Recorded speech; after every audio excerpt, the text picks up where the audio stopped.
دیکھیں، آخرت کا یہ عقیدہ جس طرح محمد صلی اللہ علیہ وسلم نے پیش کیا ہے، اسی طرح پچھلے تمام انبیاء بھی اسے پیش کرتے آئے ہیں، اور ہر زمانے میں اس پر ایمان لانا مسلمان ہونے کے لیے لازمی شرط رہا ہے۔ تمام نبیوں نے اس شخص کو کافر قرار دیا ہے جو اس سے انکار کرے یا اس میں شک کرے، کیونکہ اس عقیدے کے بغیر خدا اور اس کی کتابوں اور اس کے رسولوں کو ماننا بالکل بے معنی ہو جاتا ہے اور انسان کی ساری زندگی خراب ہو جاتی ہے۔ اگر آپ غور کرو تو یہ بات آسانی سے سمجھ سکتے ہو کہ آپ کو جب کسی کام کے لیے کہا جاتا ہے تو سب سے پہلا سوال یہ تمہارے دل میں پیدا ہوتا ہے کہ وہ یہی ہے کہ اس کے کرنے سے کیا فائدہ ہے اور نہ کرنے کا نقصان کیا ہے۔ یہ سوال کیوں پیدا ہوتا ہے؟ اس کی وجہ یہ ہے کہ انسان کی فطرت ہر ایسے کام کو لغو اور فضول سمجھتی ہے جس کا کوئی حاصل نہ ہو۔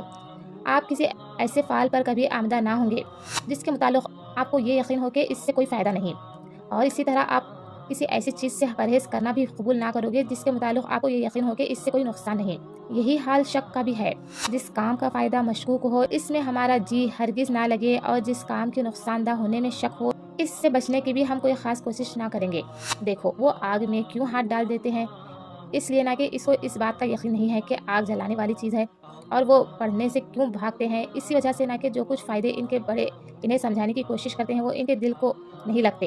اب خیال کرو کہ جو شخص آخرت کو نہیں مانتا وہ خدا کو ماننے اور اس کی مرضی کے مطابق چلنے کو بے نشتہ سمجھتا ہے۔ اس کے نزدیک نہ تو خدا کی فرما برداری کا کوئی فائدہ ہے اور نہ اس کی نافرمانی کا کوئی نقصان۔ پھر کیوں کر ممکن ہے کہ وہ ان احکام کی اطاعت کرے جو خدا نے اپنے رسولوں اور اپنی کتابوں کے ذریعے سے دی ہے؟